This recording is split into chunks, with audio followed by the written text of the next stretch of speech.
মুহতারাম, আমার বিবি 7 মাসের গর্ভবতী অবস্থায় আছেন। রমাদান মাসে তার রোজা রাখতে কষ্ট হতে পারে বা পেটের বাচ্চার ক্ষতি হতে পারে। এই অবস্থায় তিনি কি রোজা ছেড়ে দিতে পারবেন? ঠিক একই প্রশ্ন আরেক ভাই করেছেন যে আমার বিবি, আমার বাচ্চার বয়স 4 মাস, তাকে দুধ পান করায়। তিনি কি তার বাচ্চাকে দুধ পান করানোর জন্য রোজা ছেড়ে দিতে পারবেন? অনুমতি আছে কি? যারা ইচ্ছাকৃতভাবে রোজা রাখে না, তাদের জন্য যে ভয়াবহ শাস্তি অপেক্ষা করছে, যদি সে সেই শাস্তির কথা জানতো, আমার মনে হয় জীবনে কোনোদিন সে রোজা ছেড়ে দিত না। ভয়াবহ শাস্তি। রাসূল সাল্লাল্লাহু আলাইহি ওয়াসাল্লাম তিনি স্বপ্নে দেখলেন তাকে দুজন ব্যক্তি উঠিয়ে নিয়ে যাচ্ছেন একটা পাহাড়ের উপরে। রাসূল বলছেন যে আমি এই পাহাড়ের উপরে উঠতে পারবো না, আমার কষ্ট হচ্ছে। ওই দুজন বলল, আসুন আপনাকে আমরা সহযোগিতা করছি, আপনার জন্য সহজ হয়ে যাবে। আল্লাহর রাসূল সাল্লাল্লাহু আলাইহি ওয়াসাল্লাম সেই পাহাড়ের উপরে উঠলেন। উঠার পরে তিনি চিৎকার চেঁচামেচি শুনলেন। রাসূল বললেন, কাদের এই আওয়াজ? কারা এত কষ্টে আছে? রাসূল স্বপ্নে দেখছেন। রাসূলকে জবাব দেওয়া হলো, এরা হলো জাহান্নামী, জাহান্নামীদের আর্তনাদ। আল্লাহর হাবিব সাল্লাল্লাহু আলাইহি সাল্লাম নজর করে দেখলেন এক শ্রেণীর লোককে পায়ের মধ্যে শিকল লাগিয়ে উল্টা করে ঝুলিয়ে রাখা হয়েছে।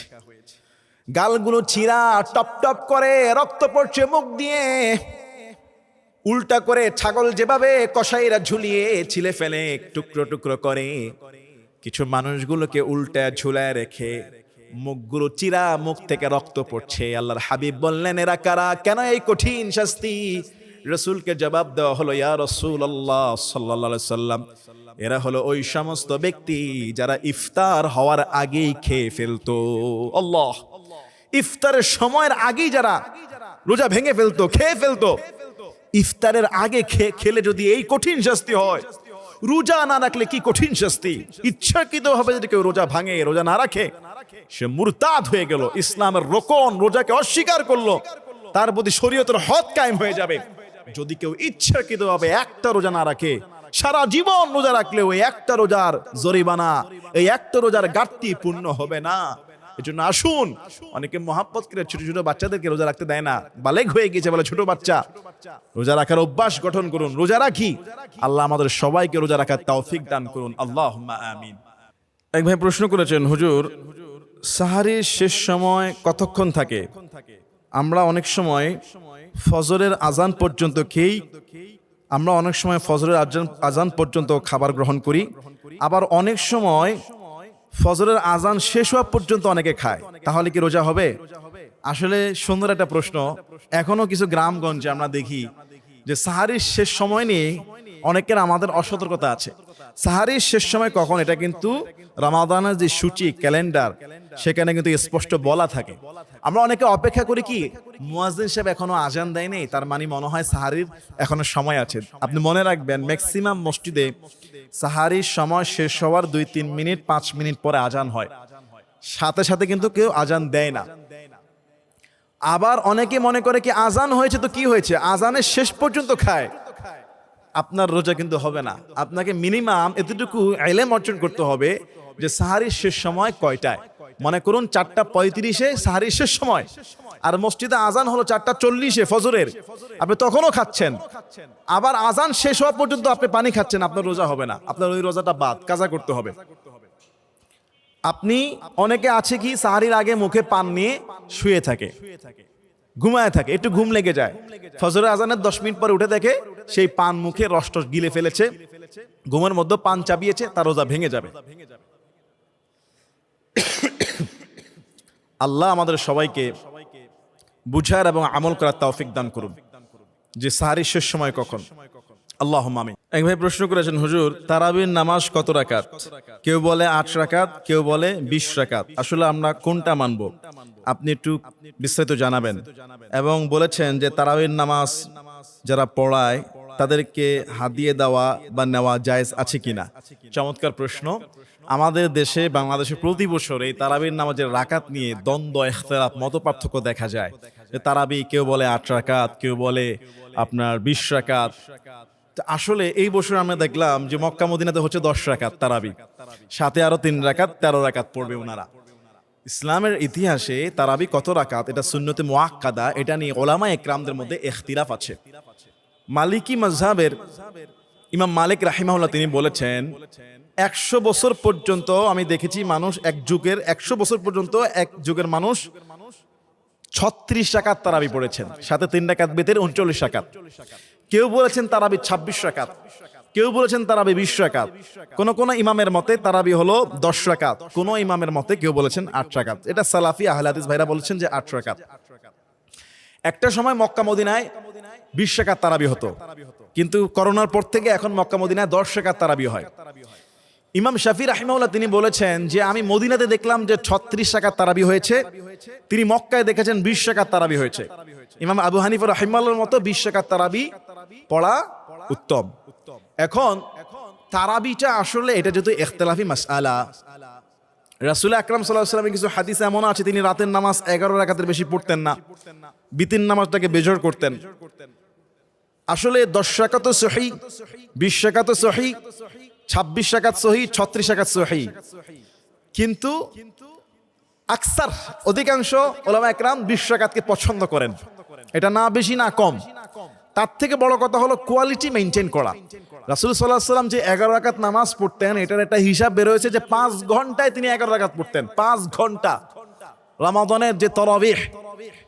আর আমাদের দেশে আমরা এই 5 ঘন্টায় যে স্টাইলে আমরা তারাবি পড়ি, 100 রাকাত পড়তে পারবো, 100 রাকাত পড়তে পারবো, আর সূরা তারাবি হলে 200 রাকাত পড়তে পারবো, যে অবস্থা। এই জন্য তারাবিটা হলো আল্লাহর সামনে যত বেশি দাঁড়িয়ে থাকা যায়, যত বেশি কোরআন তেলাওয়াত করা যায়, যত বেশি লম্বা রুকু সেজদা করা যায়, এটা নিয়ে ঝগড়ার কিছু নয়। আপনি 20 রাকাত পড়েন, 26 পড়েন, 36 পড়েন, 10 পড়েন, মক্কা মদিনায় 10 চলছে, তো আবার কেউ কেউ 8 রাকাতও পড়েন। এটা যদি সুন্নতে মুআক্কাদা নফল ইবাদত, যত বেশি পড়বেন তত সওয়াব। যেহেতু বাংলাদেশে 20 রাকাতের ফরম্যাটে খতম তারাবি 27 তারিখ পর্যন্ত, কদরের রাত পর্যন্ত খতমের একটা ফরম্যাট আছে, এই জন্য আপনি 20 রাকাতে শামিল হন। এক খতম কোরআনও পড়া হলো, সলাতও বেশি পড়া হলো, রাতে তাহাজ্জুদ আরো চাইলে বেশি পড়েন, সমস্যা নাই। কেউ যদি মাজুরের কারণে 15 রাকাত পড়ে, 10 রাকাত পড়ে, 12 রাকাত পড়ে, 14 রাকাত পড়ে, আল্লাহ ক্ষমা করে দেবে ইনশাআল্লাহ।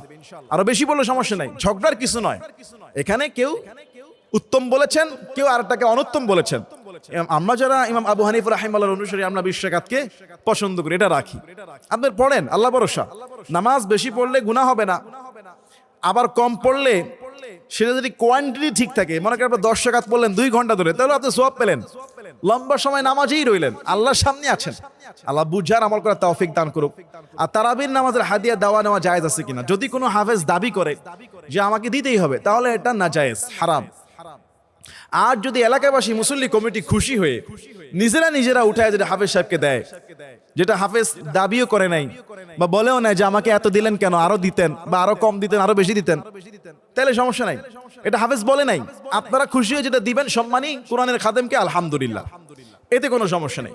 আপনি যা মজ, এটা সম্মানী, এটা তারাবির হাত দিয়ে, এটা হাফেজকে একটা আপনি সম্মান করলেন, এটা ভালোবাসা দিলেন, এই ক্ষেত্রে জায়েজ আছে। যদি কেউ দাবি করে, ডিমান্ড করে, চুক্তি করে, তাহলে না জায়েজ। আল্লাহ আমাদেরকে বুঝার তৌফিক দান করুক, আল্লাহুম্মা আমিন। মুহতারাম, আমার বিবি 7 মাসের গর্ভবতী অবস্থায় আছেন। রমাদান মাসে তার রোজা রাখতে কষ্ট হতে পারে বা পেটের বাচ্চার ক্ষতি হতে পারে, এই অবস্থায় তিনি কি রোজা ছেড়ে দিতে পারবেন? ঠিক একই প্রশ্ন আরেক ভাই করেছেন যে আমার বিবি, আমার বাচ্চার বয়স 4 মাস, তাকে দুধ পান করায়, তিনি কি তার বাচ্চাকে দুধ পান করানোর জন্য রোজা ছেড়ে দিতে পারবেন? অনুমতি আছে কি? দেখুন, এইটা প্রত্যেকটা মানুষের ব্যক্তিগত এবং হেলথ সিচুয়েশনের উপর ডিপেন্ড করে। ইসলাম কোনো কিছুর ব্যাপারে আপনাকে জবরদস্ত করে না, এমন কিছু কোনো আমল, এমন কিছু হুকুম ইসলাম বলে না যে আমল করতে গেলে আপনার প্রাণ চলে যায়।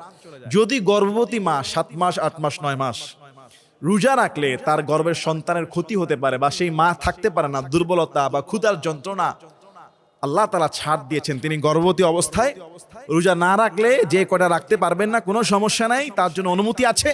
রমাদানের পরে ওই রোজাগুলো যখন সুস্থ হবেন, সন্তান হয়ে যাবে, তখন তিনি এটা কাজে আদায় করে ফেলবেন।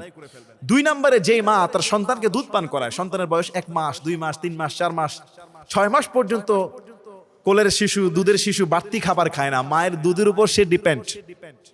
আর মা যদি এরকম রোজা রাখতে গিয়ে 12-13 ঘন্টা কিছু না খায়, অনেক মায়ের এমনি দুধের ঘাটতি আছে, সন্তান দুধ পায় না, তার মধ্যে যদি রোজা রাখে সে আরো দুধ পাবে না, সন্তানের প্রাণনাশের হুমকি আছে। মায়ের সমস্যা নাই, মা রোজা রাখতে সমস্যা নাই, সন্তানের ক্ষতি আছে, ইসলাম এই ক্ষেত্রে প্রশস্ততার হুকুম দিয়েছে। সেই মা সন্তানের স্বার্থে সে রোজা ছেড়ে দিবে, খাবার দাবার করবে, সন্তানকে সুস্থ রাখবে, পরে রমাদানের পরে কাজা আদায় করবে। কোনো মা যদি মনে করে যে আমি আমার বাচ্চা 1 মাস 2 মাস আমি রোজা রাখলেও আমার সন্তান দুধ পায়, কোনো সমস্যা নেই, আলহামদুলিল্লাহ, তাহলে সেই মা রোজা রাখতে পারবে, সমস্যা নাই। কোনো গর্ভবতী মা যদি মনে করে যে আমি রোজা রাখলে আমার কষ্ট হয় না, সমস্যা হয় না, 2 মাস 3 মাস 5 মাস 7 মাস আর সন্তান আলহামদুলিল্লাহ মুভমেন্ট ভালো, তাহলে সেই গর্ভবতী মা রোজাও রাখতে পারবে, অনুমতি আছে, কোনো সমস্যা নাই। চাইলে হেলথ কন্ডিশনের উপরে ডিপেন্ড করে রাখতেও পারেন, ছেড়ে দিতে পারেন, পরে আপনি এগুলি বাকিগুলো আদায় করে নেবেন। আল্লাহ আমাদের সবাইকে বুঝার এবং আমল করার তৌফিক দান করুন, আল্লাহুম্মা আমিন।